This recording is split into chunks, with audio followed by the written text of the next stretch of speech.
Hello. हो गया ना, लाइव हो गया। गुड मॉर्निंग बेटा, गुड मॉर्निंग सबको। नमस्कार आप सभी को। आ जाइए, लाइव हो चुके हैं हम। आइए मेरे बच्चे, लास्ट जो हमने किया वो पास्ट परफेक्ट टेंस था बेटा, जिसको आज हमने खत्म करना है।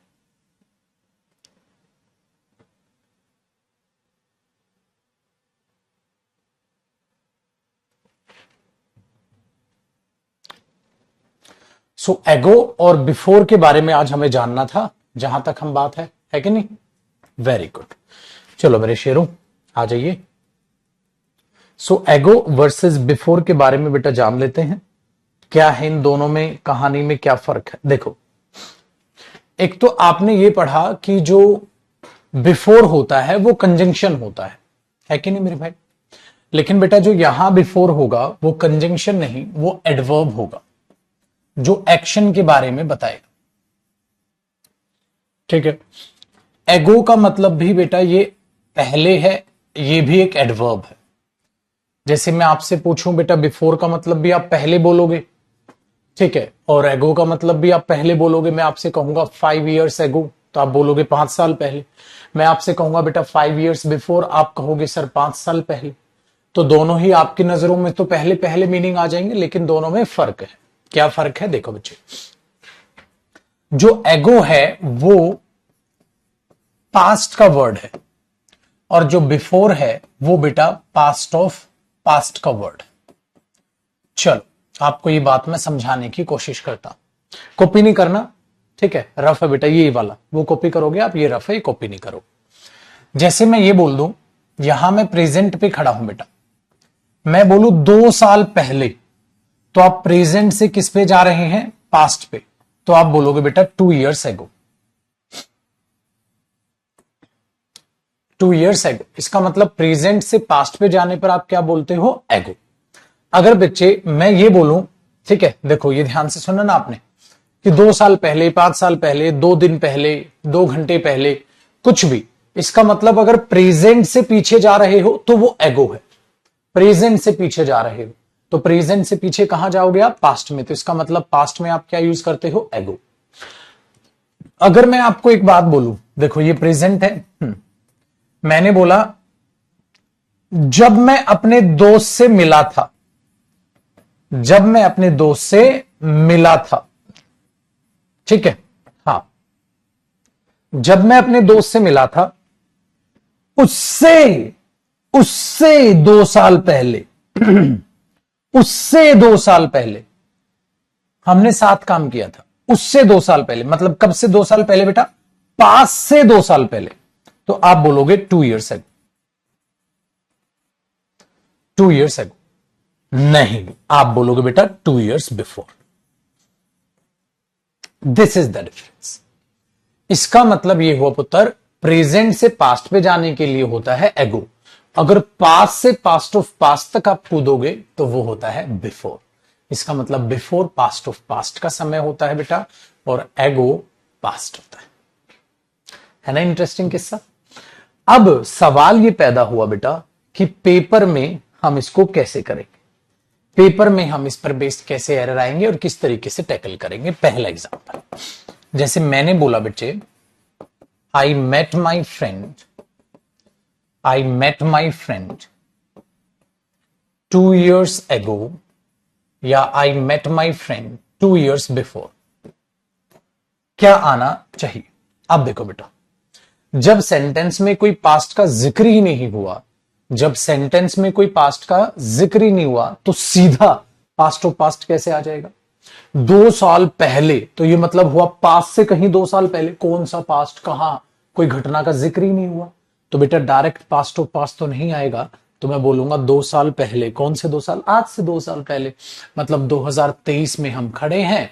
हाँ भाई 2021 की बात कर रहा है।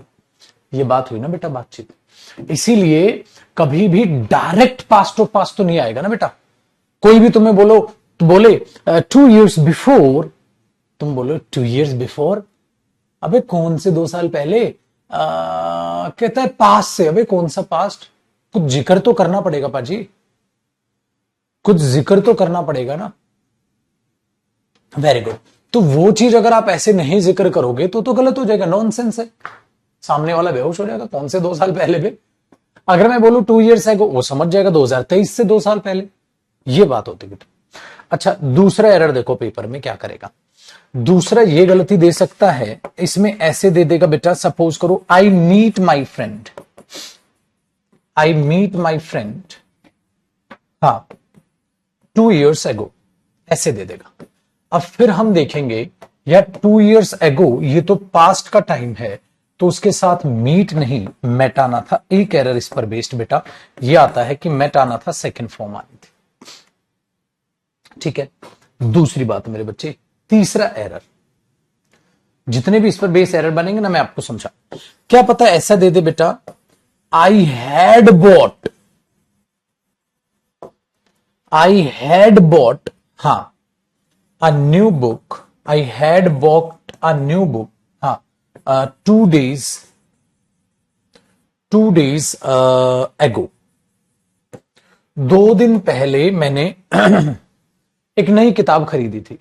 अब एक बच्चे ने क्या किया, बोला सर देखो had met past of past है, हाँ, तो सर एगो को काट के बिफोर कर दो। मैंने बोला पागल हो गया तू, तब भी एगो को काट के बिफोर नहीं कर पाएगा बेटा। अगर एगो को काट के बिफोर कर देगा तो वो ऐसा सेंस देगा पास्ट को भी पास्ट, मतलब 2 दिन पहले मैंने एक नई किताब खरीदी थी। कौन से 2 दिन पहले? पास्ट ऑफ पास्ट के 2 दिन पहले। अबे पास्ट का तो जिक्र कर ले पहले भाई, पहले पता तो चले कहां कब कहां से पीछे, कुछ लिखा ही नहीं तूने तो। इसका मतलब यहां 2 दिन पहले कौन से होंगे बेटा? आज का दिन देखेंगे, आज है थर्सडे, तो मैं थर्सडे से 2 दिन पहले देखूंगा। ऑटोमेटिकली बेस टाइम इसका प्रेजेंट मान लूंगा बेटा, 2 दिन पहले, थर्सडे से 2 दिन पहले की बात कर रहा है भाई। ठीक है, तो हमने सोचा अच्छा ये ट्यूसडे की बात कर रहा होगा, ठीक है, ये मंडे की बात कर रहा होगा, तो दिमाग तो जाएगा बेटा वहां पर। लेकिन अगर आप ये लिख के बता दो कि खाली 2 days ago, 2 दिन पहले, और बोलो पास्ट के 2 दिन पहले, तो डायरेक्ट पास्ट टू पास्ट हो जाएगा, सामने वाले को समझ ही नहीं आएगा कौन से 2 दिन पहले। इसलिए बेटा ये 2 days ago तो सही है, क्योंकि ये पास्ट का टाइम है, और ये पास्ट ऑफ पास्ट का टाइम है, क्योंकि हेड बोट क्या है बेटा? Past of past. तो क्या मैं इसको भी पास्ट ऑफ पास्ट कर दूं? इसको पास्ट ऑफ पास्ट कर दूंगा तो डायरेक्ट पास्ट ऑफ पास्ट का एक सेंटेंस है, पास्ट का कोई जिक्र ही नहीं है, गलत हो जाएगा। इसलिए मुझे इस पास्ट ऑफ पास्ट को पास्ट बनाना होगा, यहां पर खाली बोट लिखना होगा बेटा, सेकंड फॉर्म। आया मजा? Very good. अब नेक्स्ट एरर कैसा आ सकता है? अगर मैं ये बोल दूं वेन आई मेट हिम, जब मैं उससे मिला था, हाँ, we had worked together, we had worked together, हाँ, देखना अभी क्या बोलने वाला हूं, 5 years ago। अब सोचो बेटा कहां एरर? लेकिन हाँ जयदीप सर अब गड़बड़ कर दी आपने। क्या? ये है कि वेन आई मेट हिम, जब मैं उससे मिला था, तो मैं उससे कब मिला? पास्ट में मिला। जब मैं उससे मिला था तो मैं प्रेजेंट में खड़ा हूं, जब मैं उससे मिला था पास्ट में आ गया। उससे 2 साल पहले, इसका मतलब कहां से 2 साल पहले? सर जब मैं उससे मिला था उससे 2 साल पहले की बात हो रही है, तो जब मैं उससे मिला था उससे 2 साल पहले हमने साथ काम किया था। सर अब पास्ट से बैकवर्ड जा रहे हो, तो जब मैं उससे मिला था ये क्या है? पास्ट। और पास्ट से बैकवर्ड जाओगे तो बेटा क्या आएगा? Past of past. इसका मतलब इस बार यहां पर हैड वर्कड क्या है बेटा? सही है। इसका मतलब मुझे एगो को काट कर क्या करना होगा इस बार? बिफोर करना होगा। तो बेटा 2 सेकंड में आपका एगो वर्सेस बिफोर मैंने क्लियर करके दे दिया, मस्तानी लाइफ। ठीक है, चलिए, तो ये हुई हमारी मॉर्निंग ऑफ गुड। तो फटाक से कॉपी करो बेटा, फिर 6th कॉन्सेप्ट में आपको समझाऊंगा। करो आराम से कॉपी।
आज हो मेरे दोस्त, मैंने थोड़ा सा फेस धो लिया।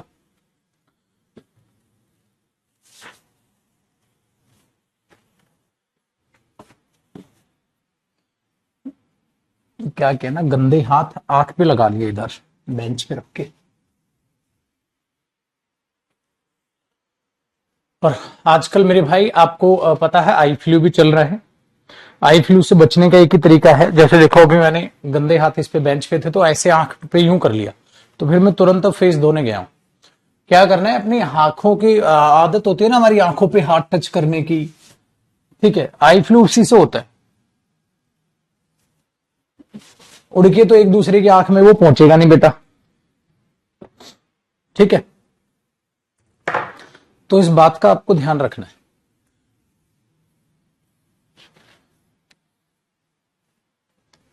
आओ आगे बढ़ते हैं। ये जो लाइब्रेरी में जाते ही तुम हैंड शेक करते हो ना, और सुना बिडू क्या हाल चाल, अरे बढ़िया भाई, अरे बढ़िया भाई। तो उस आदत को छोड़ दो, ठीक है ना, उस आदत को छोड़ दो बेटा। वहां से आप लाइब्रेरी में जा रहे हो, उसी बेंच को आप यूज कर रहे हो जहां दूसरा कोई बैठा था, तो एक छोटा सा अगर स्प्रे वाला सैनिटाइजर के है थोड़े बहुत पैसे, तो उसको स्प्रे कर दो अपनी सीट पे और फिर बैठो, ठीक है। तो आई फ्लू फैला हुआ लाइब्रेरी में, थोड़ा सा इस चीजों को आप ध्यान में रखो भाई, डन है। और आंखों पे हाथ टच करने की आदत, ये हम करते हैं ना, थकते यूं ही तो करते हैं हम, थकते यूं, तो ठीक है, ये ध्यान रखिए। चलो भाई अब देखते हैं। तो when I met him we had work together 5 years एगो, हमने ये देखा। आगे बढ़े, देखो जी, अब है हमारा 6th वाला कॉन्सेप्ट। बेटा 6 बातें मैंने आपको पास्ट परफेक्ट टेंस आने के लिए बताई हैं बच्चे, 6 बातें मैंने आपको पास्ट परफेक्ट टेंस आने के लिए बताई हैं। ऑलरेडी, आफ्टर, बिफोर, फिर मैंने वेन कराया, फिर मैंने आपको एगो ये कराया, ठीक है, 5 बातें हो गई। छठे में क्या है बेटा, छठे में है नरेशन। इसको मैं बोलता हूं नरेशन कॉन्सेप्ट। आप बोलोगे सर ये नरेशन कॉन्सेप्ट क्या होता है? बेटा नरेशन टॉपिक में पढ़ेंगे, नरेशन कॉन्सेप्ट ऑब्वियसली बात है नरेशन टॉपिक में पढ़ेंगे, लेकिन यहां भी थोड़ा सा बेसिक उसका पढ़ेंगे हम, क्योंकि यहां जरूरत है, ठीक है, यहां जरूरत है। कैसे, देखो बेटा, नरेशन में एक होती है डायरेक्ट स्पीच, साथ साथ कॉपी करना बेटे। डायरेक्ट स्पीच में क्या होता है बेटा, जिस व्यक्ति ने जिसको जो बात कही, ठीक है, यहां वो सब्जेक्ट लिखते हो, यहां आपको एक रिपोर्टिंग वर्ब कहते हैं बेटा उसको। रिपोर्टिंग वर्ब का मतलब पता है क्या होता है बेटा? रिपोर्टिंग वर्ब का मतलब है किसने किसको क्या कहा था वगैरह। अगर ये रिपोर्टिंग वर्ब है, हाँ, प्लस यहां इसका ऑब्जेक्ट हो जाएगा बेटा, जिस इंसान को आपने बात कही। इसका मतलब ये जो व्यक्ति होता है ना बेटा, ये होता है स्पीकर। इसमें स्पीकर मतलब बोलने वाला, जो बात को बताएगा। जिसको ये बात बोल रहा होता है ना, यहां ये बंदा होता है बेटा लिसनर। लिसनर मतलब जिससे ये बात कर रहा है, जिसको ये बात सुना रहा है, ठीक है। अब इसने इसको जो भी बात कही ना, वो हम कोमा इन्वर्टेड कोमाज में लिख देते हैं, कोमा इन्वर्टेड कोमाज में लिख देते हैं। मतलब इसने इसको जो बात कही, तो इस बंदे ने जो बात कही, इसके बोले गए डायरेक्ट शब्द, इसके बोले गए डायरेक्ट शब्द। अब आपको मेरा नेचर इतने में तो समझ आ ही गया बेटा, डायरेक्ट वर्ड्स क्या, कि मैं चीजों को बहुत टेक्निकल समझाऊंगा एकदम प्यार से, जिससे आपको इंग्लिश से नफरत भी ना हो और आप इंग्लिश को समझना सीख जाएं। बेटा डायरेक्ट स्पीच का ये मतलब होता है, अभी लिख के भी बताता हूं। इनडायरेक्ट स्पीच क्या होती है? अब आप क्या करोगे, यहां इनडायरेक्ट स्पीच लिख के, हाँ, और 2 लाइन का गैप छोड़ दोगे, 2 लाइन का गैप छोड़ दोगे। गैप छोड़ने के बाद एग्जाम्पल कॉपी करोगे बेटा, जो मैं अभी लिखवा रहा हूं, और फिर बताऊंगा मेरे बच्चे ये टेंस से कैसे रिलेट करता है। एग्जाम्पल लिखो, जैसे मैंने लिखा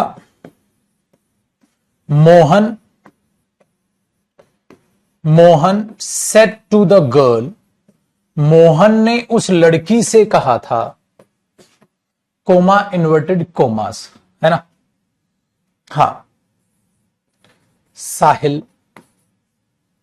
साहिल मैंने यहां पर बोल दिया, हाँ,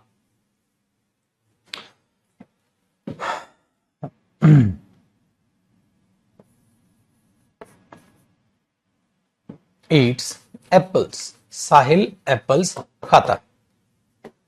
बस ये बोलते, ठीक है बच्चे, मैंने ये बोल दिया और कुछ नहीं, बस डन है वो। तो बेटा हमने क्या बोल दिया यहां, Mohan said to the girl Sahil eats apples. अब ये है मेरे बच्चे डायरेक्ट स्पीच। अब मैं आपको ये कह रहा हूं, बचपन में तो टीचर ने आपको डायरेक्ट रटा दिया बेटा ये डायरेक्ट स्पीच होती है। मैं आपको समझाता हूं इसका मतलब क्या होता है बेटा। इसका मतलब क्या है, मोहन ने पास्ट में उस लड़की से कहा था, अभी कहा था पास्ट में, पास्ट में कहा था, क्या कहा था, साहिल ईट्स एप्पल्स, साहिल एप्पल खाता है, ये कहा था। तो बेटा एक बात बताओ, ये किसके मुंह से शब्द निकले, मोहन से, किसके सामने, उस लड़की के सामने, क्या कहा, ये कहा।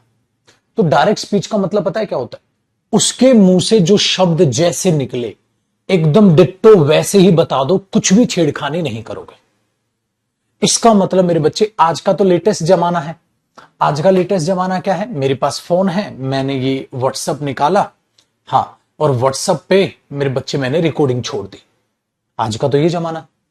उस रिकॉर्डिंग को अगर आपको किसी व्यक्ति को बताना हो, जैसे कोई किसी को गाली नहीं दे देता, तो बता साले ने बता क्या कहा था, मेरे को सेम बता तू क्या कहा था। इसका मतलब सामने वाला आपसे कह रहा है मेरे को डायरेक्ट स्पीच बता, मतलब उसमें जरा सा भी खुद का मिर्च मसाला या खुद का कुछ भी ऐड मत करियो, सीधा सीधा बता दे उसके शब्द क्या थे। तो तुम पता है क्या बोलोगे, भाई Mohan said to the girl, हा साहिल ईट्स एप्पल्स।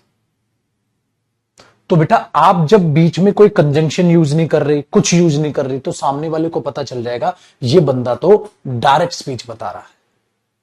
अगर मैं ये बोल दूं बेटा मोहन सेड, मोहन सेड, ठीक है, हां अबाउट यू, मोहन ने तुम्हारे बारे में कहा था, हां साले, और तुमने उस सामने वाले को कूटना चालू कर दिया, मुझे गाली देगा, साला क्यों कह रहा मुझे, कहता हो भाई ओ घोचू, मैंने डायरेक्ट स्पीच बोली है, डायरेक्ट स्पीच बोली है, तो ये साला गाली मेरे मुंह से निकली है, लेकिन ये शब्द मेरे नहीं, ये शब्द मोहन के हैं। बेटा इन शब्दों को तो जयदीप सर बोल रहे हैं, क्या बोल रहे हैं Jaideep sir, Mohan said to the girl Sahil eats apples. ठीक है, अब आप क्या बोलोगे, जयदीप सर आप बोल रहे हो तो, और मैं कहूंगा बेटा ध्यान से देख, शब्द, ठीक है, हां बोल मैं रहा हूं, लेकिन शब्द है उसके, ये मतलब होता है बेटा डायरेक्ट स्पीच का। 3 इडियट याद है, हाँ सर बोल वो रही है, हाँ शब्द हमारे हैं। तो बेटा डायरेक्ट स्पीच का एग्जैक्टली मतलब ये होता है।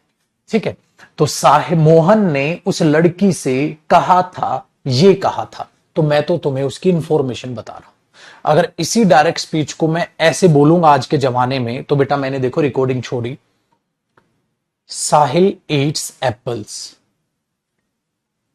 ठीक है, ये कहिए, अब रिकॉर्डिंग को सुनो, साहिल ईट्स एप्पल्स, खत्म। बेटा ये है डायरेक्ट स्पीच, ये है डायरेक्ट स्पीच, यही तो है। लेकिन ये डायरेक्ट स्पीच तो रिकॉर्डिंग चली गई, अब आपको क्या पता किसके शब्द है वो, तो मैंने बता दिया, खत्म। इसीलिए क्या है बेटा, डायरेक्ट स्पीच को अगर आप टेक्निकली देखोगे तो इतना हिस्सा अलग है और इतना हिस्सा अलग है। इसीलिए कई बार बच्चा सोचता है सर पास्ट में प्रेजेंट कैसे आ गया, अगर पास्ट में बोला था तो पास्ट कर दो ना। मैंने बोला ना ना ना ना ना ना, इसका इस पर कोई इफेक्ट नहीं, ये सिर्फ बताने के लिए होता है, ये सिर्फ बताने के लिए होता है, सिर्फ बताने के लिए होता है। इसलिए बच्चे कई बार रट नहीं लेते हैं रूल, पास्ट से स्टार्ट हुई बात पास्ट पर खत्म होगी, क्यों खत्म होगी, पागल हो गए हो क्या, डायरेक्ट स्पीच है। बेटा डायरेक्ट स्पीच में इसका इस पर कोई इफेक्ट नहीं होता। डायरेक्ट स्पीच का मतलब होता है किसने किसको क्या कहा, क्या कहेगा, क्या कहता था, क्या कहा था, क्या कहता है, क्या कहेगा, कुछ भी, वो डायरेक्ट शब्द, इसके बोले गए डायरेक्ट वर्ड्स, डायरेक्ट वर्ड्स कहो, ठीक है, हां, या कहो बेटा इसके बोले गए सेम वर्ड्स, है ना बेटा, सेम वर्ड्स, इसका मतलब मैंने उसमें कुछ भी बदलाव नहीं किया। इसीलिए मेरे बच्चे डायरेक्ट स्पीच में क्या होगा, डायरेक्ट स्पीच में क्या होगा, कि यहां भले ही ये सैड हो, हाँ, यहां भले ही ये टोल्ड हो, हाँ, यहां भले ही पास्ट हो, हाँ, इसका इस पर कोई इफेक्ट नहीं होगा, कोई इफेक्ट नहीं होगा, क्योंकि मैं तो सेम रिकॉर्डिंग सुना रहा हूं, सेम शब्द। आप बोलोगे सर बदल दो टाइम के हिसाब से, तो बेटा वो तो इनडायरेक्ट स्पीच में होगा ना, वो तो इनडायरेक्ट स्पीच बन जाएगी। आपने मुझे बोला डायरेक्ट बताओ उसने क्या बोला, तो मैं बोलूंगा Mohan said to the girl, Mohan ने उस लड़की को कहा था साहिल एप्पल खाता है, डायरेक्ट स्पीच में बताऊंगा बेटा। तो इसका मतलब इसका इस पर कोई इफेक्ट नहीं होगा।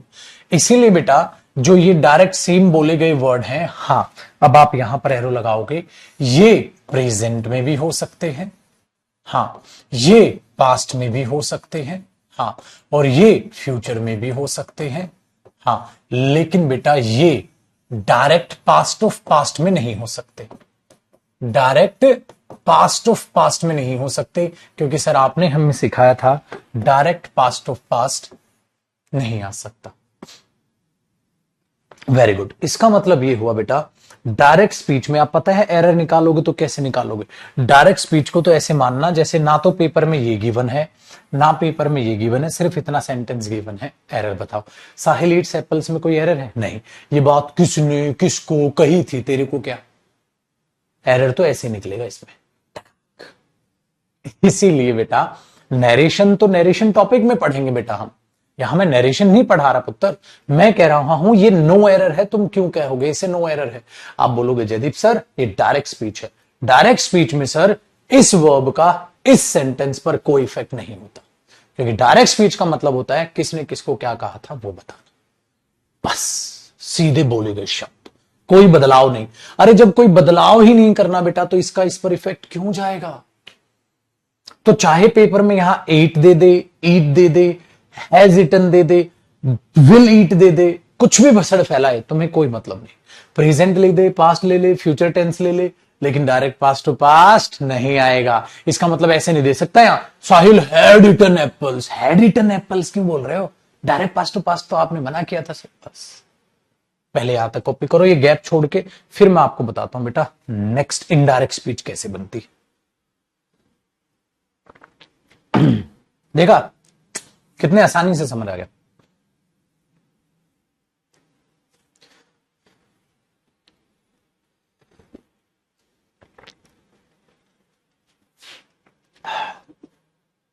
लेमन टी नहीं।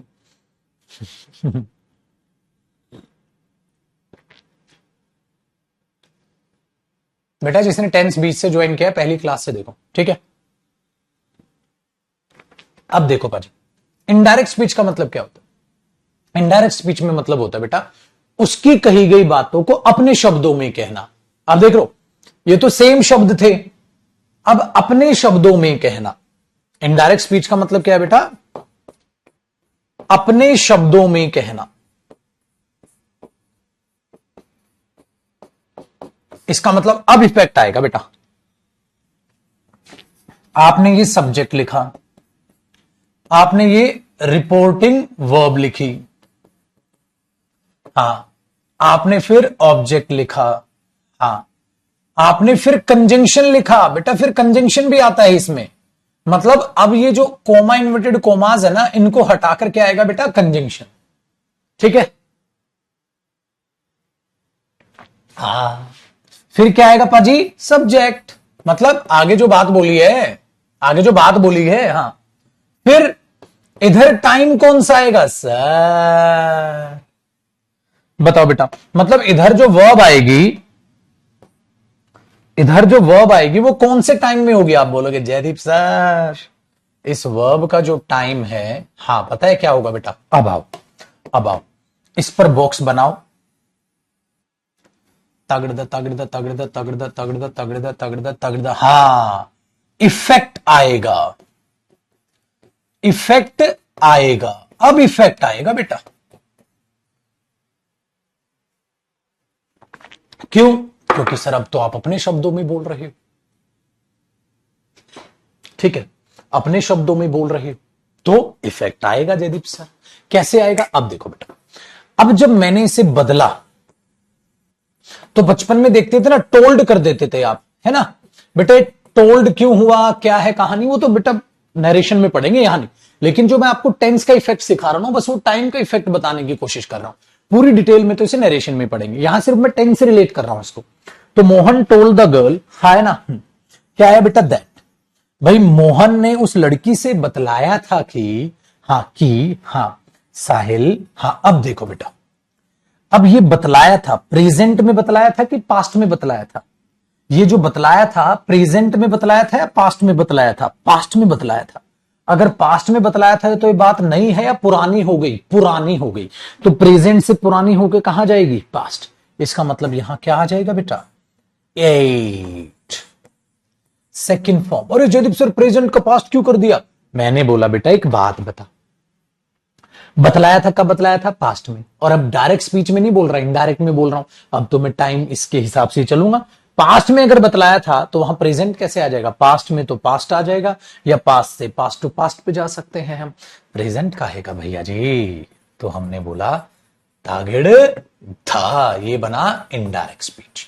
इसका मतलब ये हुआ मेरे बच्चे, अगर पेपर में इस बार यहां पर ईट्स दे देता तो सत्यानाश गलत, क्योंकि पास्ट में बतलाई गई बात तो पास्ट ही तो आएगा। आहा आहा, पास्ट में बतलाई गई बात पास्ट में ही आएगा।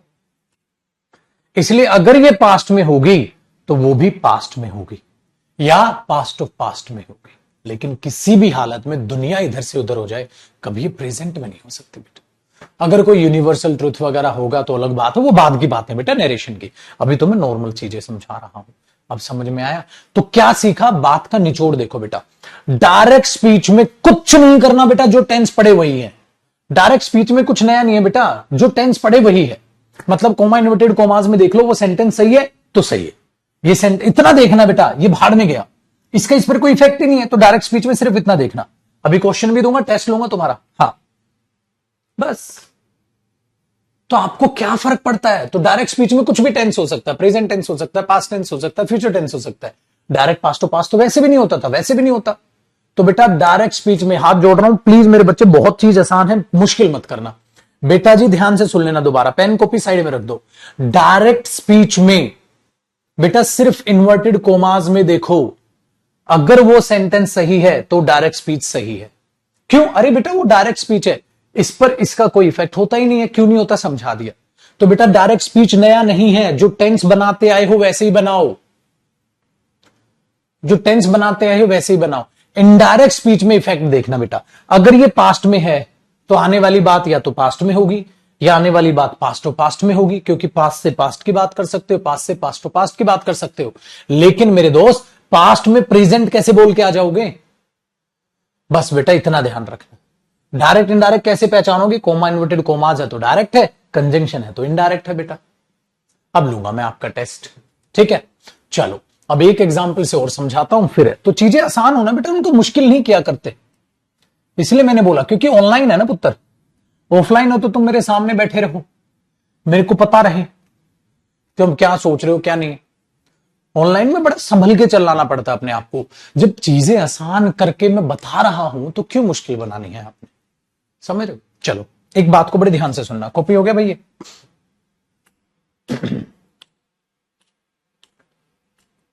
अब जैसे एक बच्चा पूछ रहा है क्या डायरेक्ट स्पीच कभी पास्ट ऑफ पास्ट में नहीं होगी? हो जाएगी। अगर ऑलरेडी हुआ, बिफोर हुआ, क्या उखाड़ लेगा? फिर कर दी ना वही गोबर खाने वाली बात, कर दी ना गोबर खाने वाली बात, फिर वही साला तुक्का। क्या कभी भी direct speech direct past of past नहीं होगा? हाँ, लेकिन पास्ट ऑफ पास्ट कब होता है? 5 चीजें सिखाई ना, पास्ट ऑफ पास्ट कब आ सकता है? तो वो हुआ तो आ जाएगा, नहीं है तो नहीं आएगा। तेरे को क्या बे, अजीब पागल है। मैंने अभी अभी बोला डायरेक्ट स्पीच वही होगी जो अब तक पढ़ा। तो क्या डायरेक्ट स्पीच में कभी डायरेक्ट पास्ट ऑफ पास्ट होगा? डायरेक्ट पास्ट ऑफ पास्ट तो साला कहीं भी नहीं हो सकता। तो डायरेक्ट स्पीच में कैसे आ जाएगा डायरेक्ट पास्ट ऑफ पास्ट? समझ आई बात? लेकिन पास्ट ऑफ पास्ट कब आ सकता है? जब ऑलरेडी हो, बिफोर हो, आफ्टर हो, व्हेन हो, एगो या बिफोर का पंगा पल रहा हो। ये बुद्धि दौड़ा पगले।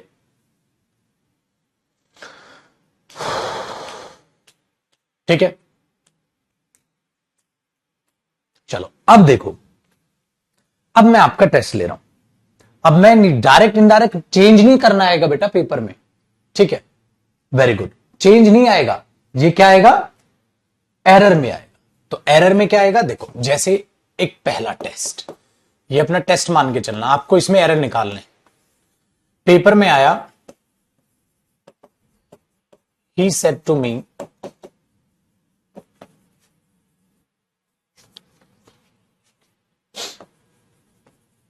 they went there on time। ठीक है, अब बताओ बेटा, क्या ये एरर है या नो एरर? क्या ये एरर है या नो एरर?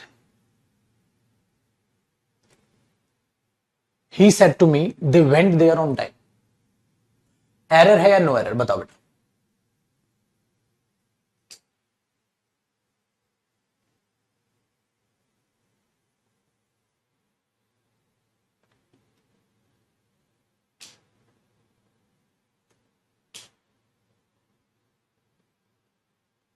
बहुत बल्ले बल्ले, नो एरर, नो एरर। क्यों? देखो बेटा, एक बात सुनिए मेरे पुत्र, डायरेक्ट स्पीच है ना, तो मैंने कहा था इसका उससे कोई लेना देना नहीं, इस क्वेश्चन को इतना मानो, क्वेश्चन सही है नहीं? हाँ सही है, खत्म खत्म, no error. They went there on time, वो वहां समय पर गए थे। तुम यहां विल गो कर दो, वो भी सही, वो भी सही। तुम यहां विल गो कर दो, वो भी सही। तुम यहां गो कर दो, वो भी सही। वे वहां समय पर गए थे, वे वहां समय पर जाते हैं, वे वहां समय पर जाएंगे, बेटा तीनों सही। लेकिन हैड गोन तो नहीं करोगे ना बेटा, डायरेक्ट पास्ट टू पास्ट तो नहीं करो। ठीक है, अब इसको मैंने ऐसे बना दिया, फर्क क्या पड़ा? सही है। तो मुझे तो सिर्फ इतना देखना बेटा, बस मुझे नहीं देखना, मुझे तो सिर्फ इतना देखना। अब तुम चाहे यहां गो करो, चाहे तुम यहां विल गो करो, चाहे तुम यहां शुड गो करो, चाहे तुम यहां फलाना ढिमकाना कुछ भी करो, तुम्हें क्या मतलब? लेकिन तुम यहां हेड गोन तो नहीं कर दोगे ना। हेड गोन क्या? हेड गोन डायरेक्ट तो ये नहीं आएगा, ये भी सही, ये भी सही, ये भी सही, ये भी सही, सब सही। डायरेक्ट स्पीच कुछ कहती नहीं आपको, डायरेक्ट स्पीच कह रही। अब तुम बोलोगे सर इसकी इनडायरेक्ट कैसे बनेगी? भाई टेंस पढ़ा रहा हूं मैं, नरेशन थोड़ी ना पढ़ा रहा हूं कि मैं इसकी इनडायरेक्ट बनानी सिखाऊं। इनडायरेक्ट बनानी सिखाऊंगा, इनडायरेक्ट में हेड गोन हो जाएगा, वो बाद की बात है बेटा, अभी एम नहीं बनाना, अभी आपने एरर निकालने सीखने। मैं क्यों बताऊं किसका क्या बनेगा, वो नरेशन में पढ़ेंगे बेटे बच्चे। आपको पता चला ना? हाँ आपको पता चल गया ना, ये नो एरर है, बस मेरा तो काम ये था। अच्छा ही सुनिए, they they told the teacher that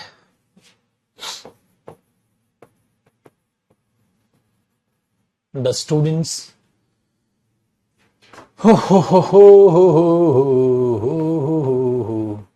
do their work on time। बताओ एरर की नो एरर? पहले तो देखो बेटा, ये डायरेक्ट स्पीच है, इनडायरेक्ट स्पीच है। इनडायरेक्ट स्पीच, अगर इनडायरेक्ट स्पीच है तो इफेक्ट होगा नहीं होगा? हम तो कुछ कहते ही नहीं, हम तो कुछ कह ही नहीं रहे रे बाबा।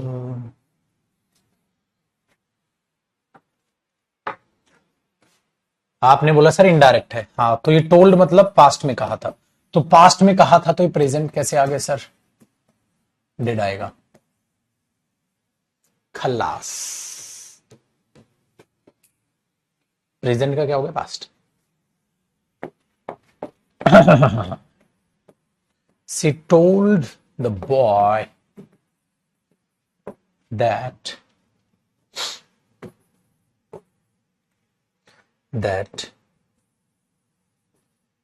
he cleaned his room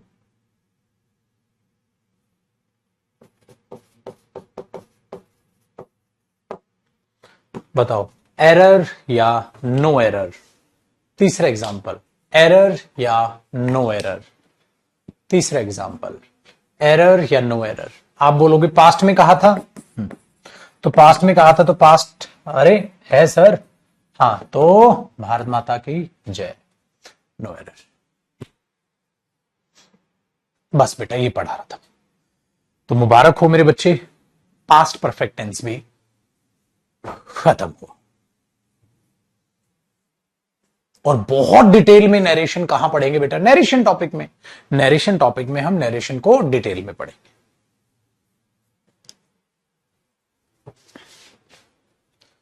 ठीक है छुटकू, तीनों एग्जाम्पल कॉपी करो।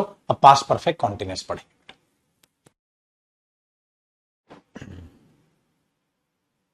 एक और एग्जाम्पल दूं क्या आपको? एक मस्त वाला एग्जाम्पल दूं क्या? एक रापचिक माल ले रहे अपन, समझा? एक मस्त इंटरेस्टिंग चीज सिखाऊं, मजा आएगा। देखो, एक बात बताओ बेटा, अगर मैं ये बोल दूं ही सेड टू हर, हाँ, दे met their friend, they met their friend, हाँ, 5 years ago। हाँ बताओ, ये एरर की नो एरर? ये एरर की नो एरर?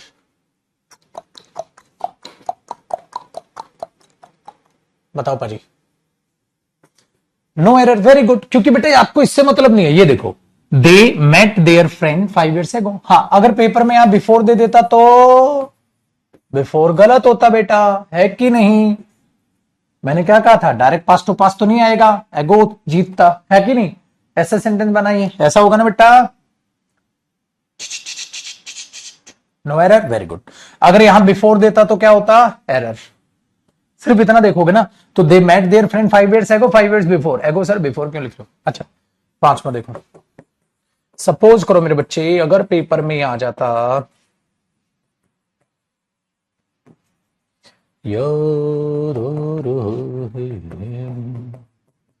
अगर ये आ जाता पाजी, अरे बिरजू बताइए तनिक का होगा बेटवा, आप बताना जरा। फिफ्थ आप देखोगे सर इनडायरेक्ट स्पीच है। हाँ, अगर इनडायरेक्ट स्पीच है तो ये चीज पास्ट में है, और पास्ट में है तो ये क्या है? Past of past. हाँ बिल्कुल हो सकता है सर, अरे बिल्कुल हो सकता है। क्यों बेटा? क्योंकि पास्ट से पास्ट की भी बात की जा सकती है, पास्ट से पास्ट ऑफ पास्ट की भी बात की जा सकती है। बिल्कुल सर, बिल्कुल सही है। हाँ, लेकिन अगर ये पास्ट ऑफ पास्ट हुआ तो बिरजू तू एरर निकाल गया बिटवा।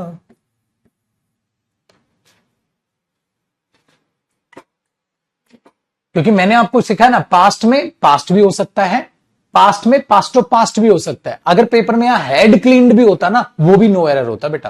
क्लीन्ड है वो भी नो एरर है, बस क्लीन्स गलत है। अगर पेपर में सपोज करो बेटा यहां हेड क्लीन्ड दे देता, वो भी सही था सर, क्योंकि पास्ट ऑफ पास्ट होता है। और सर पास्ट में पास्ट भी सही है। अगर ये इनडायरेक्ट स्पीच में अगर ये पास्ट है तो पास्ट में पास्ट भी सही है, पास्ट में पास्ट ऑफ पास्ट भी सही है। लेकिन जयदीप सर बस क्लीन्स गलत होता। यही तो लिखवाया भाई। क्यों? क्योंकि पास्ट में है तो प्रेजेंट से पास्ट आ जाएगा, पास्ट से पास्ट तो पास्ट आ जाएगा। हाँ, तो कभी भी प्रेजेंट से प्रेजेंट तो रहेगा ही नहीं ना। ये रीजन होता है इसका। और डिटेल में घुसाऊंगा नरेशन में बेटा, तब आपको तब मजा आएगा और भी ज्यादा पढ़ के। वॉज क्लीनिंग हो जाएगा, सब हो जाएगा, इस क्लीनिंग नहीं होगा। Very good. अच्छा, एक जादू दिखाऊं तुम्हें? जादू? अरे पगले, ये इसी डायरेक्ट स्पीच की इनडायरेक्ट स्पीच है। पता है क्या किया मैंने? देखो, he said to her, they met, past है, दे मेट, हाँ, देयर फ्रेंड 5 years ago। अब मैंने क्या चाल खेली? देखो, he told her that they, past में उसने क्या कहा था? पास्ट। अब ये बात और पुरानी हो गई, पास्ट से और पुरानी होगी तो क्या हो गई? Past of past. तो मेट का क्या हो गया? Had met. अगर एगो और पुराना हो जाएगा तो एगो का पास्ट ऑफ पास्ट क्या होगा? बिफोर। इसलिए टीचर तुम्हें बचपन में रटाते थे, नरेशन में एगो का बिफोर कर देते हैं, नरेशन में एगो का बिफोर कर देते हैं, नरेशन में दिस का दैट कर देते हैं, नरेशन में यस्टरडे का द प्रीवियस डे कर दिया जाता है। अरे वो इसलिए रटा रहा था भाई, आज रीजन पता चला। वो टाइम बदल रहा है पगले, पास्ट का पास्ट ऑफ पास्ट, प्रेजेंट का पास्ट, टाइम पीछे खिसकेगा ना, प्रेजेंट का पास्ट, पास्ट का पास्ट ऑफ पास्ट, और पहले से पास्ट ऑफ पास्ट है, पास्ट ऑफ पास्ट का तो सेम ही रहेगा। ये इसीलिए तुम रटते थे। बाकी कई चमत्कार बेटा नरेशन में भी आप देखने को आपको मिलने वाले हैं। फिलहाल आप इतना ही कॉपी करो, कॉपी करो पहले इतना आराम से, कोई दिक्कत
देखो बेटा अब आगे कहानी खत्म, अब पास्ट परफेक्ट टेंस के बारे में जान लेते हैं।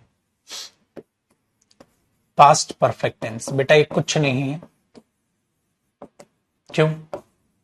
क्योंकि अगर आपको पास्ट परफेक्ट टेंस के बारे में, पास्ट परफेक्ट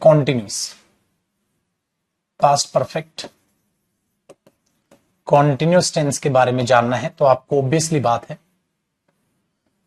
इस टेंस को आप सिंस या फोर से ही समझोगे। तो इसमें दो कॉन्सेप्ट है बेटा, ठीक है पाजी। पहला कॉन्सेप्ट तो इसके फॉर्मेट से रिलेटेड है। आप सबको पता है कि आप सब्जेक्ट लगाते हैं, साथ साथ कॉपी कीजिएगा, आप हैड बीन लगाते हैं मेरे दोस्त, और आप उसके बाद वर्ब की फर्स्ट फॉर्म प्लस आईएनजी लगा देते हैं। उसके बाद जो भी एक्सप्लेनेशन है फिर आप या तो फोर लगाते हैं या आप सिंस लगाते हैं। फ्रॉम और होता है बेटा, वो फ्यूचर टेंस में पढ़ाऊंगा, ठीक है, और प्लस में टाइम लगाते हैं। ऐसा ही सिकर में आज मोदी जी आ रहे हैं। मोदी जी नौकरी दे दी तेरे को, पढ़ ले, तू पढ़ाई पे ध्यान दे ले, राजनीति से दूर रह ले अभी फिलहाल। सिंस है और फोर है तो ये टाइम आ गया बेटा, ठीक है। मुझे तुमने कभी देखा राजनीति पे बोलते हुए? पहले तो बोल भी देता था, अब कभी नहीं बोलता बेटा। क्यों? क्योंकि हमारा कोई मुद्दा वहां से सेंसिबल निकल के तब आएगा जब हम थोड़ा बहुत उस बोलने लायक हो जाए चीजों के। तो पहले सबसे पहले अपना इंटरेस्ट ना आप देखो पढ़ाई पे लगाओ। ये नहीं कि वहां सिकर में मोदी जी आ रहे हैं तो भाग के तुम देखने जा रहे हो, आइए मोदी जी आइए, अरे ये रहा मैं, ये रहा, हाँ हाँ कौन बेरोजगार, कोचिंग नहीं गया, लाइब्रेरी नहीं गया, नहीं मैं आपको देखने आया हूं। मेरे को देख के क्या होगा, नौकरी मिल जाएगी? नहीं, वो तो पढ़ने से मिलेगी। तो यहां क्या कर रहा है? पढ़ नहीं रहा हूं, आपको देखने। तो क्यों टाइम पास करना बेटा, अपना लाइब्रेरी में रहना, चुपचाप से पढ़ने पे ध्यान देना, कोई फर्क नहीं पड़ रहा, ठीक है। तो सब्जेक्ट हैड बीन और आईएनजी आया और सिंस या फोर्थ साइड के साथ आप लगा देते हो उसको, सही है। जैसे बेटा वो 2 घंटे से पढ़ रहा है या वो 2 घंटे से खेल रहा है, हाँ तो ये प्रेजेंट परफेक्ट कॉन्टिन्यूस हो गया। और वो 2 घंटे से खेल रहा था, ये पास्ट परफेक्ट कॉन्टिन्यूस हो गया। तो आप बोलोगे he had been playing for 2 hours, वो 2 घंटे से खेल रहा था। तो सर इस पे एरर क्या आएगा बेटा? यहां वॉज प्लेइंग करेगा। अब आप सबको पता है वो 2 घंटे से खेल रहा था, तो 2 घंटे तो उसको खेलते हुए हो गए होंगे, हाँ, और आगे भी खेल रहा होगा। तो 2 घंटे जो हो गए वो परफेक्ट है, जो आगे चल रहा है वो कॉन्टिन्यूस। तो वॉज प्लेइंग पेपर में गलत हो जाएगा और यहां हैड बीन प्लेइंग आ जाएगा इस तरीके से। डन है?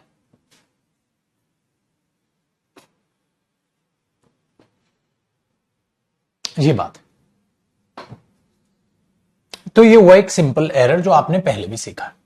दूसरा कॉन्सेप्ट, जैसे मैंने आपको ये कहा था बेटा प्रेजेंट परफेक्ट कॉन्टिन्यूस बिना समय के भी आ जाता है। तो आप ये बोलोगे पास्ट परफेक्ट कॉन्टिन्यूस, हाँ, विदाउट टाइम। क्या ये विदाउट टाइम मतलब विदाउट सिंस या फोर पॉसिबल है? बिल्कुल पॉसिबल है बेटा।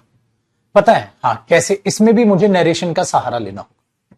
एक बात बताओ बेटा, अगर मैं ये बोल दूं ही सेड टू हर, हाँ, दे वर प्लेइंग क्रिकेट, वे क्रिकेट खेल रहे थे, मैंने ऐसे बोल दिया, डायरेक्ट स्पीच है बेटा। तो पेपर में आया तो आप ये नो एरर बोलोगे, हाँ डायरेक्ट स्पीच है, और आप बोलोगे सर नो एरर, सही है कि नहीं पाजी? लेकिन एक बात बताओ, सपोज करो बेटा मैं इसकी इनडायरेक्ट स्पीच बनाऊंगा तो आप क्या करोगे? ही टोल्ड हर दैट, हाँ, आप दे का दे लिखोगे, हाँ, और अभी अभी मैंने कहा ये बात तो उसने पास्ट में कही थी, हाँ, तो ये बात तो और पुरानी हो गई, और पुरानी होकर ये पास्ट ऑफ पास्ट में कन्वर्ट होगी, और वो पास्ट ऑफ पास्ट में कन्वर्ट होगी तो जो पास्ट कॉन्टिन्यूस है वो पास्ट परफेक्ट कॉन्टिन्यूस में कन्वर्ट हो जाएगा बेटा। भाई और पुरानी कर दो ना इस बात को, क्योंकि ये बात तो उसने पास्ट में कही थी, और आज हम देखूं तो ये बात तो उसने पास्ट में कही थी, हाँ, तो बात और पुरानी हो गई, और पुरानी होगी तो आप दे हैड बीन प्लेइंग करना पड़ेगा बेटा अब आपको।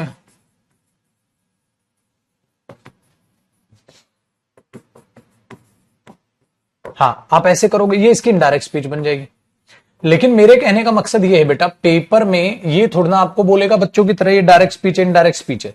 पेपर में तो सीधा एरर देगा बेटा, अब वो जब सीधा एरर देगा ना, तो वो सपोज करो कॉपी करना है, ये अभी मिटा रहा हूं मैं, बस वापसी ला दूंगा उसको जादू से। पेपर में तो ये देगा ना। अब पेपर में कई बच्चे पागल हैं, वो क्या करेंगे, अरे हैड बीन प्लेइंग तो पास्ट परफेक्ट कॉन्टिन्यूस होता है, पास्ट परफेक्ट कॉन्टिन्यूस बिना टाइम ऐसे कैसे आ जाएगा, ये तो गलत हो गया धत्तेरे की, यहां तो वर प्लेइंग कर दो, अबे गधेड़ू। अरे ऐसा नहीं करेगा, वर प्लेइंग भी सही है, उधर आर प्लेइंग होगा तो वर प्लेइंग हो गया होगा, वर प्लेइंग होगा तो हैड बीन प्लेइंग हो गया होगा, तो सब सही है। क्योंकि बेटा मैंने कहा था पास्ट में पास्ट ऑफ पास्ट भी आ सकता है, पास्ट में पास्ट भी आ सकता है, तो यहां वर प्लेइंग भी सही है। लेकिन छुटकू पेपर में ये भी तो एरर था, ये तो मैंने तुम्हें हिंट देने के लिए इसकी डायरेक्ट स्पीच लिखी है, पेपर में थोड़ा ना डायरेक्ट स्पीच लिख के तुम्हें बताएगा, है दामाद थोड़ा ना लगते हो तुम उसके, वो तो सीधा कंफ्यूज करेगा तुम्हें।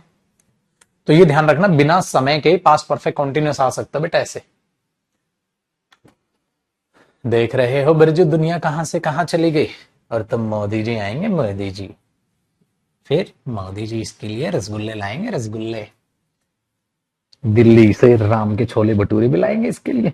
ओले मिला बच्चा मिलू को देखने आया है, आ जाओ भाई। अलग ही स्वैग में जिंदगी। हो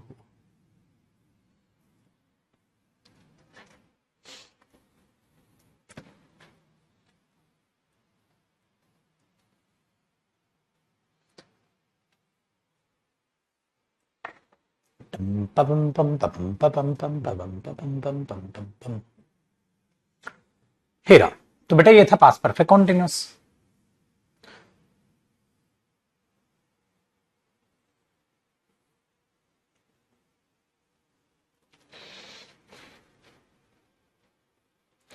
और सुनाओ मेरे शेरों, मजा आया भाई पढ़ के?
धन मेरे भाई, चलो अब क्या है बेटा, अब मैं आने आपको बहुत छोटी छोटी बातें बतानी है।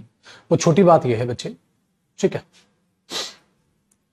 Use of for. आप बोलोगे Jaideep sir use of for तो आपने करा दिया, बिल्कुल करा दिया बेटा, पास्ट टेंस में करा, कि पास्ट टेंस में फोर कैसे यूज हो सकता है, पर वो भी यूज ऑफ फोर, ठीक है, आप अगर ध्यान से समझोगे तो हमने घंटा भर पढ़ा था, 1 घंटा तो लग गया होगा, है ना, 1 घंटा तो लग गया होगा बेटा उसमें सीखने में, लेकिन यहां उतना टाइम नहीं लगेगा। क्यों? क्योंकि आपको चीज बहुत आसानी से समझनी है। पहले मेरे दोस्त, अगर पास्ट इंडेफिनिट में फोर आएगा तो इसका मतलब क्या था, काम इतनी देर के लिए हुआ था, इसका मतलब क्या होगा, काम, साथ साथ कॉपी करना, इतनी ड्यूरेशन के लिए हुआ था, इतनी ड्यूरेशन के लिए हुआ था, इसका मतलब उसके बाद रुक गया। क्यों? क्योंकि मैंने कहा था इंडेफिनिट में जो फोर है बेटा वो के लिए का मीनिंग देगा, इसलिए आप बोलोगे जैसे ही प्लेट, हाँ, फॉर 2 आवर्स, वो 2 घंटे के लिए खेला था, याद आया? ही स्लेप्ट फॉर 5 आवर्स, वो 5 घंटे के लिए सोया था, तो 5 घंटे के बाद उठ गया था। उसने उस कंपनी में 2 साल के लिए काम किया था, तो 2 साल के बाद उसने उस कंपनी को छोड़ दिया था, है कि नहीं बेटा? दूसरा पॉइंट, या तो मेरे बच्चे आप पास्ट परफेक्ट या आप पास्ट परफेक्ट कॉन्टिन्यूअस, दोनों में फोर इस्तेमाल कर सकते हो, और लगा लेना बीच में बेटा, क्योंकि यही चीज मैंने आपको सिखाई थी, यही चीज मैंने आपको सिखाई थी बेटा प्रेजेंट में, तो बार बार थोड़ा ना सिखानी है, सेम है। आप इसको भी ऐसे ही इस्तेमाल कर सकते हो। जैसे बेटा अगर मैं बोलूं he had lived there for 10 years, वो वहां, उसको वहां रहते हुए 10 साल हो गए थे, वो वहां 10 साल से रह चुका था, या वो वहां 10 साल से रह रहा था, तो बेटा दोनों का क्या मीनिंग हो जाएगा? सेम।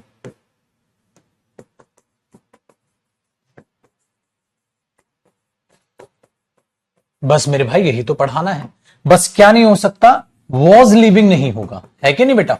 वॉज लिव नहीं होगा, इसका मतलब फोर जब इनमें आएगा तो क्या मीनिंग देगा? से, जो मैंने पहले बताया था, काम इतनी देर के लिए हो गया पर आगे भी चालू था, तो उसको वहां रहते हुए 10 साल हो गए थे, तो 11वां चालू था, वो वहां 10 साल से रह रहा था, तो 11वां चालू था, सिंपल। तो बेटा यूज ऑफ फॉर खत्म। क्यों? क्योंकि कुछ कराना ही नहीं पड़ा मेरे को, सेम तो कॉन्सेप्ट है, वो वहां 10 साल से रह रहा है तो प्रेजेंट, रह रहा था तो पास्ट, कुछ करना ही नहीं बेटा। वो 5 घंटे के लिए सोता है तो ही स्लीप्स, 5 घंटे के लिए सोया था तो स्लेप, तो इंडेफिनिट में के लिए मीनिंग देगा, परफेक्ट और परफेक्ट कॉन्टिन्यूअस में सेम मीनिंग देगा, कुछ कराना ही नहीं पड़ा मेरे को, तो भाई समझ रहे बेटा? 8 एप्पल्स की जगह यूज्ड टू ईट, ओ भाई साहब यूज्ड टू आदत होती बेटा, आदत नहीं दिखानी वहां, पागल हो क्या? वहां तो बताना खाता है, खाया था, प्रेजेंट का पास्ट, प्रेजेंट का पास्ट बनाते टाइम हैबिट थोड़ा ना दिखा दोगे बेटा, गलत हो जाएगा।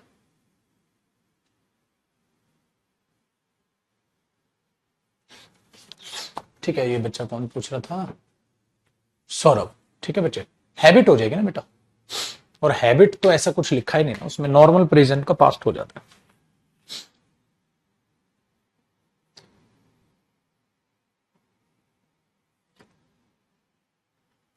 हो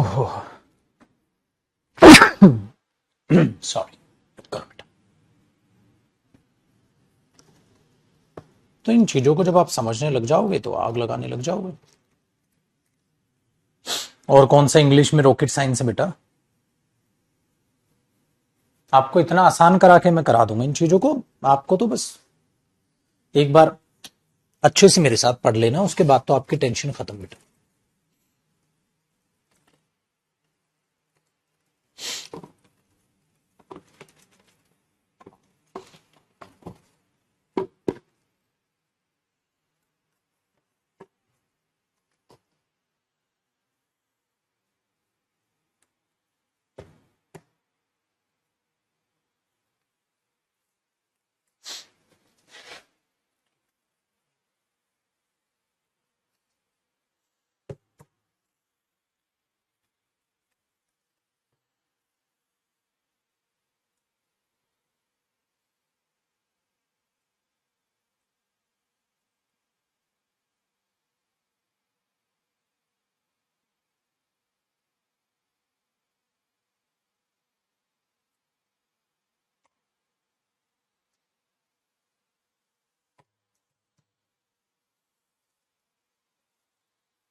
ठीक है भाई, चल। अब बेटा ये हो गया use of four, sir use of since और करा दो बेटा, वो भी सेम है, उसमें भी मैं ज्यादा टाइम पास नहीं करूंगा। क्यों? वो आपने क्या देखा था, देखो बेटा एक ही साथ समझना, सिंस के बाद मेरे बच्चे पास्ट पॉइंट ऑफ टाइम आता है, या मैंने आपको कहा था बेटा, और पास्ट स्टेटमेंट आती है कि नहीं बेटा? स्टेटमेंट आएगी तो वो क्या बन जाएगा? कंजंक्शन। अगर उसके बाद पास्ट पॉइंट ऑफ टाइम है तो वो प्रेपोजिशन है, अगर उसके बाद पास्ट स्टेटमेंट है तो बेटा वो कंजंक्शन है। बताई थी ये बात? Very good. उसको अगर प्रेजेंट से रिलेट करना है तो आप क्या बना दोगे? यहां प्रेजेंट परफेक्ट लिख देते थे। पास्ट से रिलेट करना है तो बेटा आप यहां पास्ट परफेक्ट लिख दोगे। पास्ट परफेक्ट किसके साथ? परफेक्ट रिजल्ट के साथ, कंप्लीट रिजल्ट के साथ। याद आया? 4 किताबें लिख चुका था। हां, और एक सेकंड क्या आ जाएगा? Past perfect continuous. Past perfect continuous किस लिए आएगा? कॉन्टिन्यूस प्रोसेस दिखाने के लिए। याद है बेटा? जो काम चल रहा था, कॉन्टिन्यूस प्रोसेस शो करने के लिए। बस। तो बेटा क्या इसके कॉन्सेप्ट बदले? कुछ भी नहीं बदला, कुछ भी नहीं बदला बेटा, 1% भी नहीं, कुछ भी नहीं। तो अगर मैं ये बोलूं, ठीक है, वो वहां 2015 से रह रहा था, तो मैं बोलूंगा he had been living there. He had been living there, वो वहां रह रहा था सिंस 2015। और रह रहा है के लिए क्या लिखते बेटा? Has been living. पास्ट है तो हैड बीन लिविंग, कुछ भी नहीं बदला। बस बेटा पास्ट में बोलने के लिए आपने उस है का जो था किया है ना, वही फर्क है, और कोई भी फर्क नहीं। अगर मैं बोलूं he had written 4 books since 2015, he had been writing तो नहीं होगा 4 बुक्स की, 4 किताबें तो लिख चुका वो। सेम एरर बनेगा, सब कुछ सेम है बेटा, 1% भी कोई भी बदलाव नहीं। तो ये हुआ हमारा past tense complete, use of since और यूज ऑफ फॉर के साथ। तो इसीलिए पता है फर्क क्या होता है बेटा? जब आप चीजों को पढ़ते हैं, सीखते हैं, ऐसा हो रहा है तो ऐसा क्यों हो रहा है, तो वो आपका यहां पर, ठीक है, ये चीजें आपको इतना गहराई से समझ आने लग जाती हैं कि वो आपकी चीजें फिर बाद में हेल्प करती।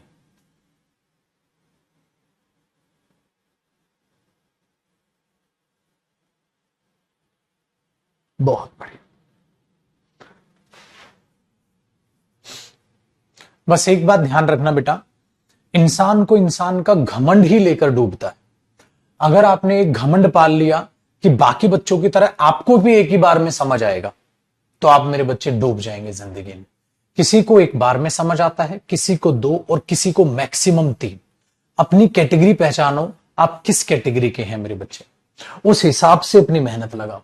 अगर किसी चीज में मैं कमजोर होऊंगा तो पुत्र मुझे उसमें ज्यादा मेहनत करनी होगी, अगर किसी चीज में मैं स्ट्रांग होऊंगा तो मुझे कम मेहनत करनी होगी। आप में से जिन बच्चों की इंग्लिश अच्छी है तो वो एक ही बार पढ़ते हैं चीजों को, जिनकी थोड़ी वीक है बेटा वो 2 बार पढ़ते हैं फिर रिवाइज भी करते हैं रजिस्टर से, ठीक है। और जिनकी और ज्यादा वीक है वो 3 बार पढ़ते हैं। एक बार क्लास में पढ़ लिया, हो सकता है पुत्र दोबारा भी क्लास देखें और फिर तीसरी बार वो रजिस्टर से रिवाइज करें।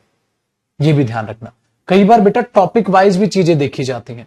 हो सकता है पुत्र आपको टेंस मुश्किल लग रहा हो, कई बच्चे कह रहे हैं सर लाइफ में मैं तो पहली बार ऐसा पढ़ रहा हूं, हलवा लग रहा है मेरे को, तो कई कह रहे हैं सर मैं दोबारा भी रिवाइज करूंगा। अच्छी बात है, अल्टीमेट मेरे बच्चे नौकरी उसी को मिलेगी जो एंड में अपने आप को साबित कर पाएगा। पढ़ते वक्त आपने कितनी मेहनत की वो कोई नहीं देखने वाला बेटा, रिजल्ट ही देखेगा। तो इसलिए अपने दिमाग में इस बात को बैठा लेना, जितनी भी मेहनत लगे करो, एट द एंड आपसे भी एरर बनेंगे, एट द एंड दूसरे बच्चे से भी बनेंगे। आपने एक बार पढ़ा, उसने 3 बार पढ़ा, लेकिन एरर आप भी बना रहे हो वो भी बना रहे हो, दोनों सेलेक्ट होंगे। तो मेहनत जो लगातार रखता है ना बेटा उसका सिलेक्शन होता है, सिंपल सी बात ये, ठीक है। डन है, ये ध्यान रखना। इसलिए बेटा मेरी इंग्लिश वीक है या मेरी इंग्लिश ये है वे है, ये करने से कसम से मेरे पुत्र कुछ नहीं होने वाला हासिल जिंदगी में। तुम यही करते रह जाओगे और एट द एंड नौकरी नहीं मिलेगी। आपको लगता है आपकी इंग्लिश वीक है, हां, तो क्या करना है बेटा, 2 नहीं 3 बार पढ़ लो। अगर तुम मुझे ये कह रहे हो सर 3 बार पढ़ने के बाद भी समझ नहीं आ रहा, मैं ऐसा मान ही नहीं सकता। 14 साल हो जाएंगे बेटा पढ़ाते हुए, 13-14 साल मुझे हो गए। इन 13-14 सालों में लाखों स्टूडेंट पढ़ाए हैं छुट को, ऑफलाइन में भी 3-3, 4-4 हजार के बच्चों के बैच। उसके बाद अगर मुझे कोई बच्चा बोले 3 बार में भी समझ नहीं आया, इम्पॉसिबल है बेटा। आप मेरे साथ जुड़े हैं, ठीक है, तो सोचो अगर आप एक अच्छे टीचर के साथ जुड़े और आप तब भी ये कह रहे हो 3 बार में भी नहीं आ रहा, तो इम्पॉसिबल टास्क नहीं हो गया यार। सामने वाला टीचर भी तो खून पसीना एक करके पढ़ा रहा है, समझा रहा है, आपको कैसे नहीं आएगा? इसका मतलब आप इंटरेस्ट ले ही नहीं रहे, तो फिर तो गलत हो जाएगा ना बच्चे। इस बात को रखना अपने दिमाग में, ठीक है। ये उनके लिए जिनकी वीक है, जिनकी स्ट्रॉन्ग है उनको तो कोई टेंशन ही नहीं हो, तो एक बार क्लास देखते हैं, अगले दिन आके बैठ जाते हैं, उनको तो सब समझ में आ रहा है, ठीक है। डन है। मेरा एरर निकालने के लिए क्वेश्चन भेज दीजिए। प्रिंसी कह रही, अब इसको ये नहीं पता स्टार्टिंग में क्या कहा था मैंने, कैसे प्रैक्टिस कराऊं। थोड़े कड़वे शब्द बोलूं, कड़वे हैं लेकिन अच्छे लगेंगे। 2-4 क्लास देख के ना अपने आप को 30 मार्क मत समझो। टेंस के एरर बनाने पहले पूरा टेंस तो पढ़ लो। समझ में आई? थोड़ी सी ही खुशी में पागलों की तरह खुश होने वाले मूर्ख होते हैं। ढंग से मेहनत कर बेटा, सारा टेंस खत्म होगा, फिर प्रैक्टिस करेंगे तब अच्छा लगेगा। आधी अधूरी तैयारी के साथ मूर्ख लोग मैदान में उतरते हैं, ठीक है। गीता में कहा था ना, कहता है कि अर्जुन कि प्रभु वो ललकार रहा है युद्ध के लिए, हमें रुकना होगा। कहता है हर चुनौती को जो स्वीकार कर ले वो मूर्ख आदमी होता है। चुनौती को स्वीकार अपने कंफर्टेबल जोन के हिसाब से करो। आप कब कंफर्टेबल? दूसरे ने उकसाया नहीं।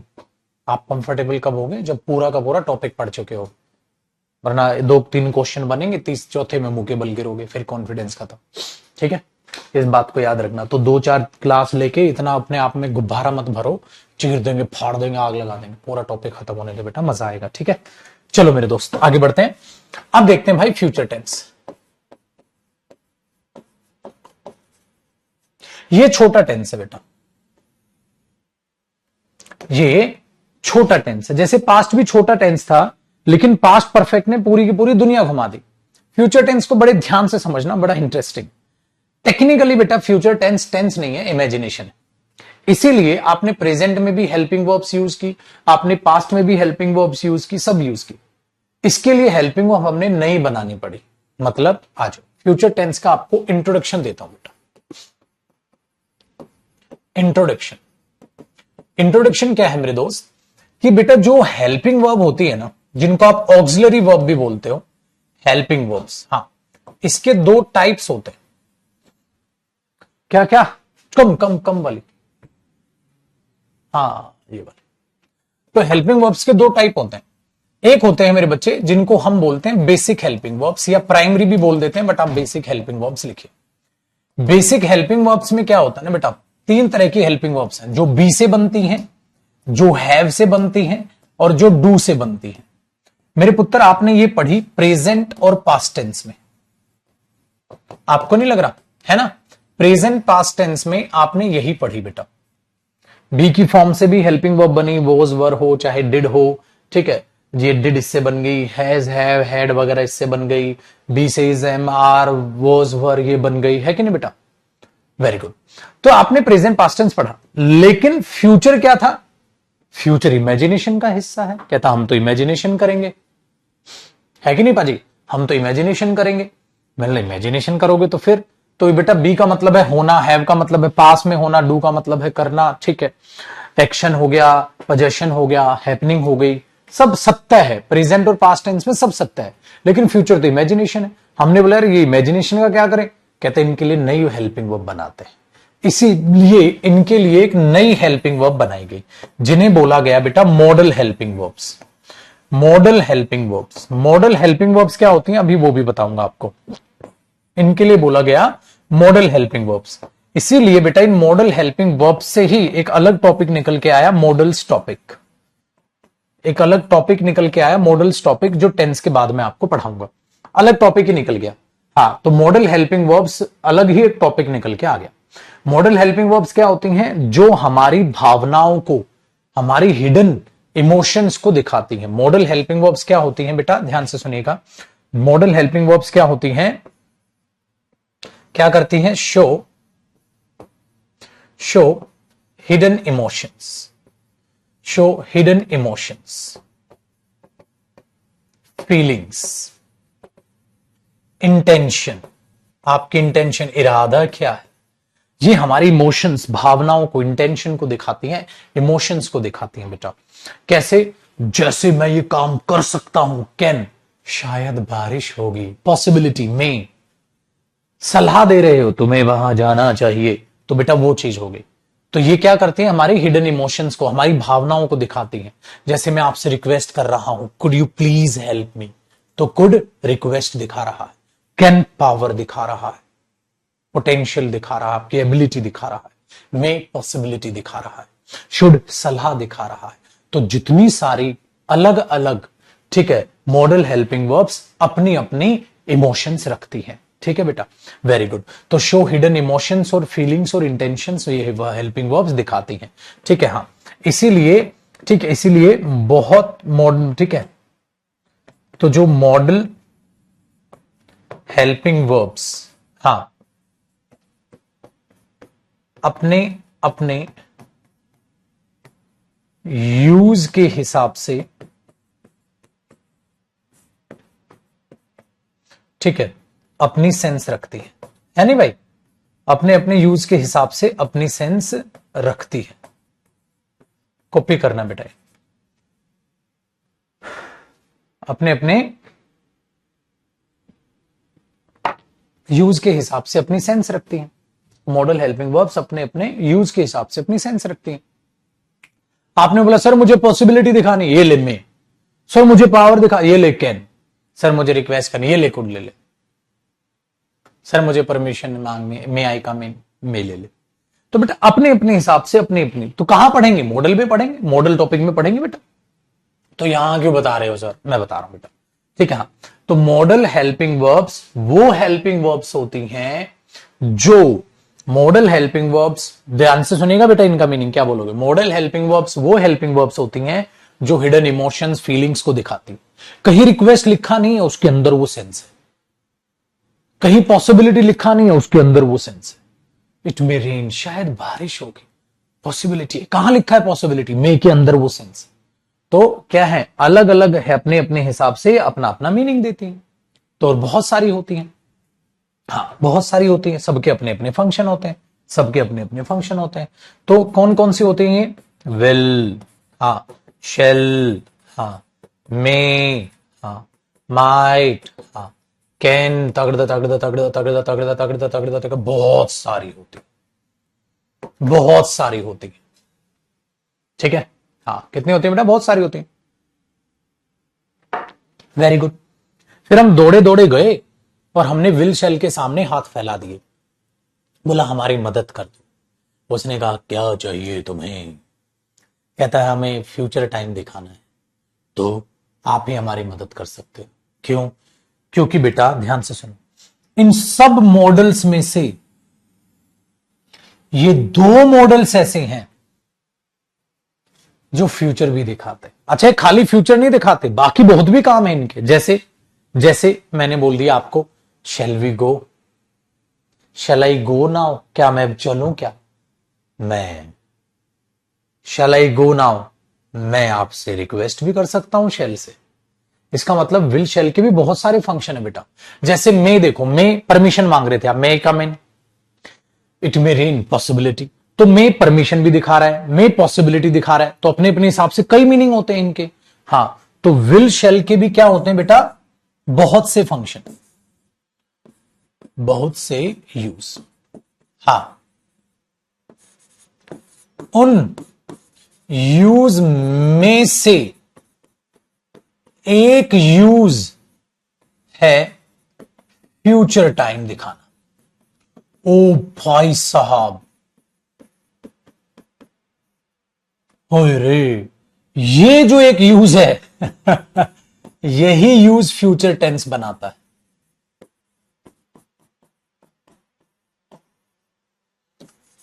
भाई अगर आप समझ पाए ना, अब इसको वाइंड अप भी करूंगा मैं, क्या बताया मैंने, यही यूज फ्यूचर टेंस बनाता है।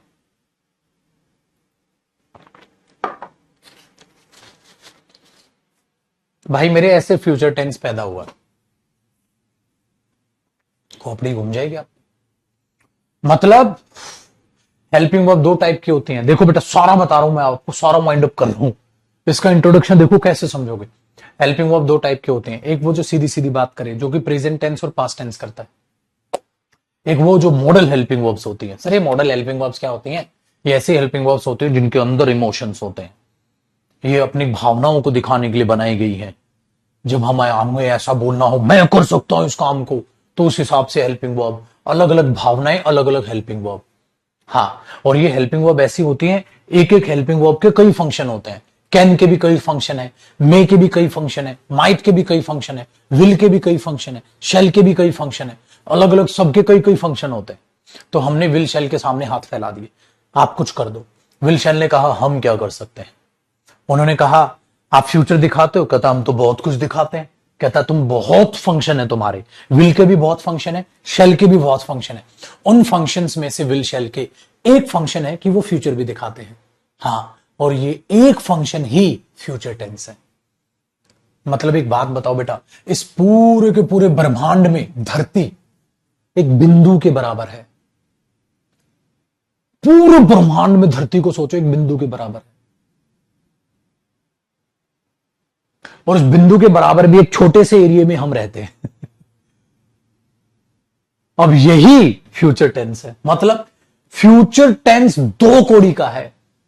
मॉडल हेल्पिंग वर्ब जो कि इमोशंस दिखाती है, बहुत सारी होती हैं, एक एक मॉडल हेल्पिंग वर्ब के कई कई फंक्शन होते हैं। उसमें से दो हेल्पिंग वर्ब चुनी गई, विल और शेल, जिनके भी कई फंक्शन होते हैं। उन फंक्शन में से विल शेल के एक फंक्शन होता है फ्यूचर टाइम दिखाना, उस एक फंक्शन को ही फ्यूचर टेंस बोला गया है। तो बेटा अब ध्यान से सुन, अब बताओ भाई क्या हुआ। मतलब फ्यूचर टेंस जो अपने आप में छाती चौड़ी करे घूम रहा है, साले की औकात इतनी सी है बेटा, विल शेल जो कि मॉडल हेल्पिंग वर्ब होती है, ठीक है, हाँ, उन विल शेल के एक फंक्शन है फ्यूचर दिखाता है, और वो एक फंक्शन ना फ्यूचर टेंस है। इसीलिए टेक्निकली इमेजिनेशन का पार्ट है फ्यूचर टेंस। हाँ, और इमेजिनेशन टेंस में होती नहीं। टेंस का मतलब है किस टाइम पे क्या काम हुआ। इमेजिनेशन थोड़ी ना टेंस दिखाएगा, इमेजिनेशन तो साला मॉडल टॉपिक हो गया। इसलिए future tense is the part of modal. इसलिए मॉडर्न इंग्लिश में फ्यूचर टेंस को टेंस ही नहीं मानते, कहते दो ही टेंस है, प्रेजेंट और पास्ट। बस, और डीपली भी बता सकता हूं, लेकिन जरूरत नहीं है भारत रत्न लेने की, वरना मैं तो भी तुम्हें पीएचडी करा दूं। जरूरत नहीं है उस चीज की, इतना काफी है तुम्हारा।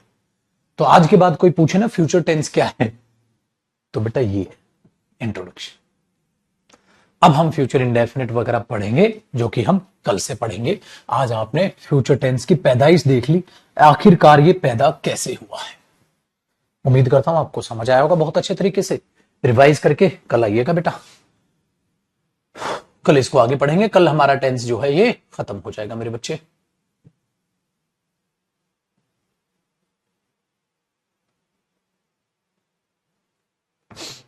खुश रहिए, आबाद रहिए, मस्त रहिए, तंदुरुस्त रहिए, माँ बाप की रिस्पेक्ट कीजिए और बिंदास रहिए। ठीक है, बाय बेटा।